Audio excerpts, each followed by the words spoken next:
Think you know what a next-generation firewall should be doing for you?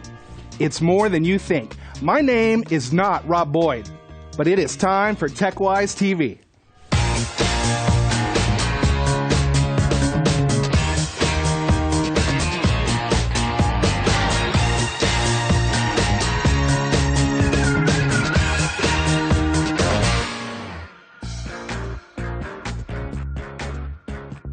So I'm Rob Boyd. You're Rob Boyd. Yeah. Heard of you. Nice job taking that over. Hey, let me see if I get this straight. So, as the way the literature has it, we have the industry's first fully integrated, threat-focused, next-generation firewall. Sounds like a lot of marketing stuff, doesn't it? Yeah, but is there a reason why you guys would say threat-focused? Absolutely. Let's break that down then. There's so much of the industry has come from a firewall perspective and a firewall history that they're really still focused on firewall and just trying to make their firewall a little better. Okay. To me, a firewall is access control. That allows or disallows things into the network. Yeah. And so that has never been a very plausible, deep security inspection device, right? Mm-hmm. But an intrusion prevention system is entirely threat focused, right? We're specifically looking at that traffic that does come through the access control, and we're going deep and looking for the attacks. And that is what will keep you out of the news and keep you out of trouble. We're looking for things that are focused on the threats, not focused on the access control. And that's why we harp on threat-centric security and a threat-focused next-generation firewall and why it's different. Okay. Let's say I buy that for the moment. I'm just playing devil's advocate. What do you mean when you say fully integrated? Because we're talking about a firewall, a next generation, integrated with what? What do we mean? Several technologies are working here in multiple layers at really the same time and at different times across the inspection path. But first of all, the firewall functionality, everything that we know from the fantastic history of the Cisco ASA pedigree is included in here. Okay. Everything we know from the fantastic pedigree of the SourceFire technology that we acquired a couple of years ago is completely integrated here at the code level. Nice. This is a new level. Absolutely. And everything we have from the advanced malware protection is also integrated here. Okay. So most competitors do a decent job of firewall, but they don't do a very good job of intrusion prevention, being threat focused. Right. And they don't do a very good job of advanced malware protection, also a threat focused aspect. But all of these are integrated into one single platform at the code level now. Not multiple engines in separate spaces, but one code base. And the management is integrated too. So you don't have to have separate management interfaces for your firewall and your intrusion prevention. So we were making a list a little bit earlier. I've got it up on my cheat screen over here. But this notion of what was most important to remember, you've hit on a couple of these points. What else is good for us to know? Well, first of all, I talked about multiple services, right? So we've got malware, we've got intrusion prevention, we've got firewall, we've got other technologies like our IP blacklists and whitelists and reputation scores. And over time, we are going to continue to integrate these with other security technologies, right? There's already some of that integration that's happened. AMP is on this appliance, right? ThreatGrid is within AMP. Now, next phase is to move into other security technologies and share the data, share the contextual awareness, and share the event information. So sharing information across the security technologies is what we really mean by integration, and that's what we're doing here. Some of the other things I've talked about, unified management, a very important step forward in delivering on a promise that we made a couple of years ago when the SourceFire acquisition happened. We told the market then, we are going to bring you a single pane of management for all of this technology, and that's what we've done. All right. And we're going to see that later in this show, correct? Absolutely. Just a little bit. All right. You're going to take a look at that. What else? And then a couple of other things, some of the basics, like going across the entire attack continuum, before, during, and after the attack. We know this, right? Firewall is before. It's your policy. It's like your deadbolt on the front door. Right. Then intrusion prevention is the during phase. What does get through gets a deeper look. But then you have to have something after. Even if a zero-day attack or something we've never seen gets through, you have to be able to go back and fix that and change what you think about that. And that's what we're able to do. That's before, during, and after. So that's firewall, intrusion prevention, and AMP working together. And that's our BDA, before, during, and after attack continuum. Well, I like that notion because the whole idea of something may be benign at the point in which it enters the network. But as we know, these things will take on new personalities. We'll have new instruction sets, maybe time to specifically be low-key at some point and then turn into something more malicious later. That also helps the remediation efforts afterwards as well, right? Number one, the behaviors can change. Number two, it could be something we've never seen before, so you don't know if it's good or bad. But we'll keep watching it. Its behaviors, its connections, if it's moving around on the network or on an endpoint. And if we change our mind and decide that's actually bad, we can go back and do something about it. Yeah. And that's different. What do most competitors do when they miss an attack? Oops. Yeah, I was going to say. Nothing. Yeah. Right? Ooh, So sorry we about actually that. have a recourse and a way to fix our mistakes and change Yeah. our mind, and that's very unique. I like that. All right, well, I'm looking forward. I know you've brought in a new Firepower appliance for us to take a look at. Yes. You can see exactly what all that's about. You're going to talk about the management. You brought in Mark Bagley. He's going to help you break all this down. Yes, he is. I like it. All right, well, hang on then, guys. Don't go away. When we come back, Jason Wright and Mark Bagley are going to be in the lab. They're going to break down all the promises they just made. Make sure you understand the reality behind it right next.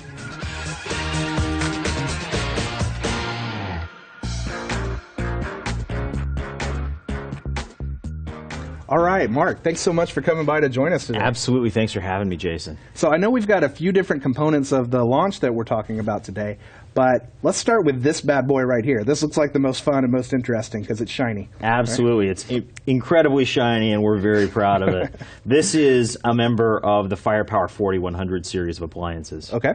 This is brand new? Brand new, brand new.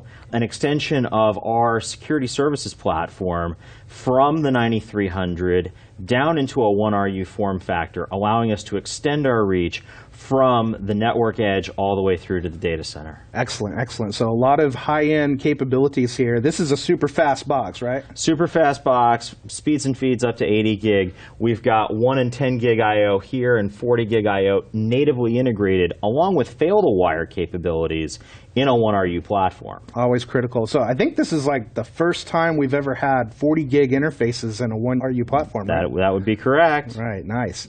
All right, so a nice high-powered device. Why are we still making new boxes? Do our boxes not go fast enough, or what are we doing here? Well, you know, this was a unique opportunity to take that new architecture that we introduced last year with the 9300, perform further density optimization on it, and deliver a high-powered 1RU experience along with some really differentiated capability around that platform-based architecture that enables multiple services. Okay, so we've condensed everything into a smaller form factor. Yeah. You mentioned architecture there. What's new about the architecture that we were talking about? So what's new about this platform is we're capable of running multiple services on this platform. So not only is this a Firepower NGFW running our new unified software, but it can also help our customers who have existing investments in the ASA technology run ASA code and extend their investment there with new high-performance platforms, as well as be a dedicated NG-IPS for folks who need fail-to-wire and a dedicated NG-IPS.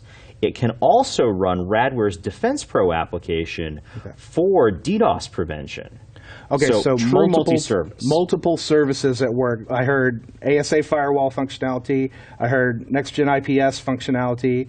That comes along with the advanced malware protection functionality. Yes, all of that unified into one code base, the Firepower Threat Defense code base as well. Okay, so single pass architecture and then support for some other third-party capabilities as well running on this. Absolutely. Great. We've talked about the hardware and we've talked about unified code. Those are two big pieces of what we're launching. Absolutely. But I think we've got one more piece that we're talking about, unification. Absolutely. We get to keep a 2-year promise to our installed base on unifying management. We promised this at the beginning of the acquisition of SourceFire that we were going to bring a single manager for this kind of device, and this is what we're doing. Absolutely. In fact, that's what you've got right there. I guess anybody that's doubting our commitment can start to see a 2-year endeavor come to fruition, so that's why this is a big deal. Not only did we bring management together, but we continued further in increasing the capabilities of the overall offering, more extensions to our policy framework as we unified things together, and some very, very differentiated capabilities from a threat basis as well. Excellent. Well, let's take a look at what it looks like. And Absolutely. Those familiar with the Firepower management interface will see some similarities here, but now we can actually add our layer 3 kind of firewall access control functionality in this single rule set here, right? Because if I want to take some of the layer 3 information like this network block A right here, and let's make it the destination actually. Right? And then I could say, well, if maybe traffic from China was the source, then that would be something I would want to block. So I could go up here and set that to block. And now I'm blocking any communication from China as the source to this portion of the network. So that's our access control. That's firewall functionality at work right here. That's a great example of a way to bring multiple policy elements together to create a more rich description of policy than what you would traditionally do with layer 3 only. People need to kind of warm up to the idea of having layer 3 and layer 7 variables in their policy, and all of this is going to kind of run together in a single rule set. So that's one example, and this really follows very well with the before, during, and after model. This is all very before, but a really great example of how you can pull multiple elements together to create a really rich description of what you want to be blocking in the before phase. Absolutely. And so we can take this one step further and then even talk about what a lot of people just say, oh, that's a next-gen firewall, does application control. Yeah. Well, we have that, but that's just one of many capabilities that we have here. Only one of those capabilities. Yeah, and this is still access control. This says, is that application allowed or disallowed? Yeah. Yeah, so then we can go into the during phase, and that's when things get really interesting, right? So we can apply our intrusion policy for anything that is allowed through. We can add a policy for an IPS that says, well, maybe I'll allow traffic from China, but now I want to give it a very tight security policy and add a lot of IPS inspection to that traffic because it's a little less trusted. We could even move into the after effect here and talk about the malware policy. So I could add a malware policy to be inspecting malware, and that has our retrospective detection where even if we miss something, we continue to watch behaviors and identify attributes so we can go back and change our mind about that. But you know, one of my favorite aspects of this, you know where I'm going. I think I might. Is this new functionality that we have in the ICE attributes capability. So here is what I get really excited about is when I see our technology starting to share information.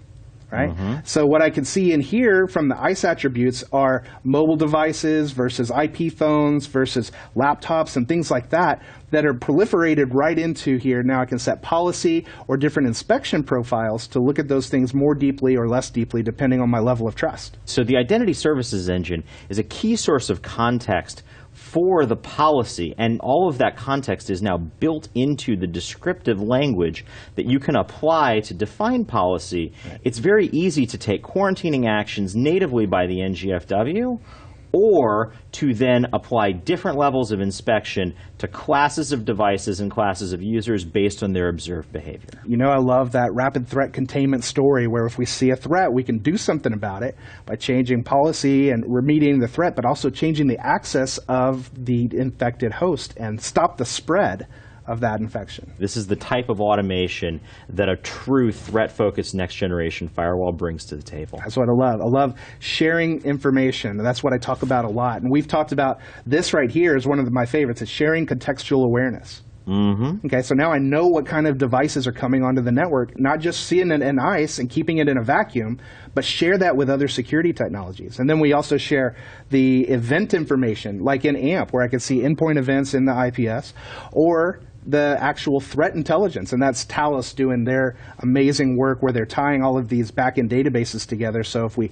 see something one place, we can block it in multiple vectors, right? The fact that you can see from the network to the endpoint in a single management view here in Firepower Management Center is tremendously powerful to make those types of decisions that are so common today to today's security operator. Yep. That's why it's not just another next-gen firewall. Absolutely. Right? That's why this is threat-centric and unified and multiple services that are working together. Love it. Mark, thanks so much for coming by and chatting with us and bringing this beautiful box to show us. Wonderful. I'm happy to have it here and happy to be here. Thank you so much.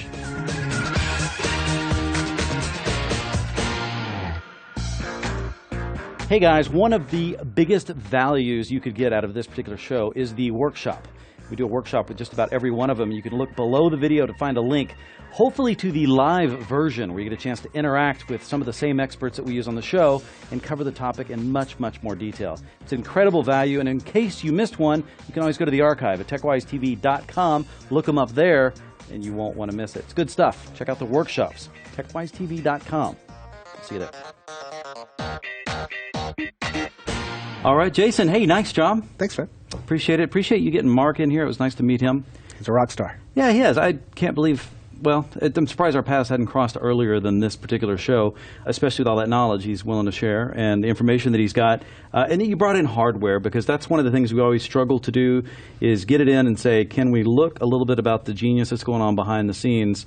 Because it is so much more about software, but I think the combination that we've got going on here is really what's making a difference. Software doesn't matter if you don't have the power to make it you go can't fast. deliver it. Yeah, well, and you guys are pushing the limits of these things. I tried to capture, if you will, a summary, a key point. Pay the marketing bills. Let's make sure we hit a couple of key points. So make sure I got these right. Multi-service security platform would be a key point to remember? Absolutely. There's multiple technologies, and they're best-of-breed technologies. It's not just a little intrusion prevention sprinkled on top of just to say we a good firewall. No, this is the entire reason of the acquisition a couple of years ago. So this is bringing that together, and also the advanced malware protection. Most next-gen firewalls don't do a very good job of doing that, and this is rock-solid capabilities. I like that a lot. And it's still, well, we'll get into the whole why are we still calling it a firewall thing, but I know we have to.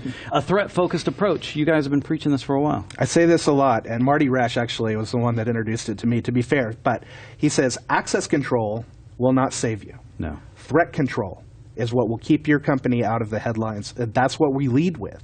A threat-centric approach means we're bringing that functionality right at the beginning, and that's what we're focused on, again, to keep you out of the news. It's not going to be just firewall functionality like a lot of the rest of the market tries to just keep reinventing the firewall. Keep you out of the news. I like that because that kind of nets it all out, doesn't it? Yes. At the end of the day, it's what we're trying to do for our details we get into, customers. and they go, I'm just trying to stay out of trouble. Yeah. Keep my head down. Correlated view, network to endpoint, unique for Cisco? Absolutely. And with our security technologies, especially AMP technologies, you can see endpoint events in this device, even though you're looking at your network. You can see what's happening on your endpoints and see how those events are related. Previously a manual task for administrators, now we've automated it.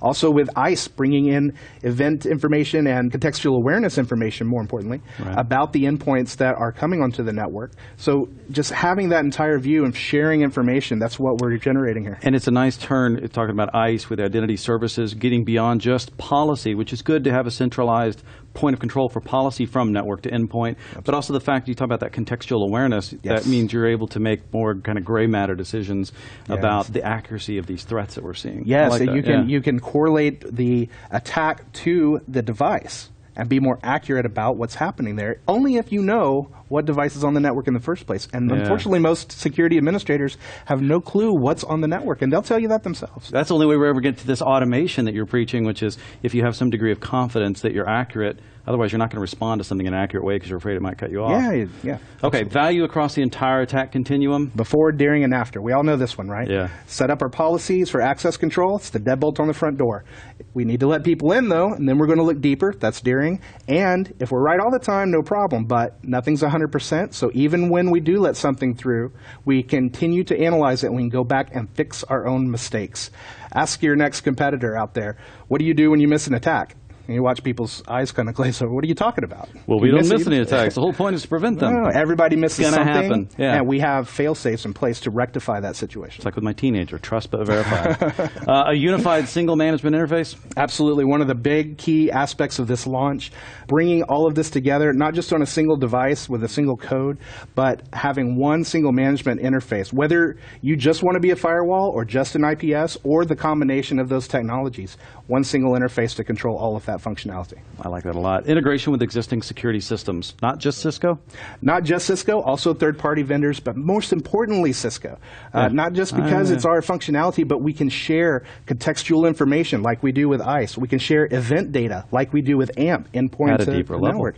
We can share security intelligence, and that's one of the real beauties of what Talos brings to the table, is tying all of the security intelligence databases together. So you see it one place, you block it in multiple security technologies. If you had to pick one, could you pick out what makes Cisco different? It's hard. I hate that question. Oh, you should have told me ahead of time.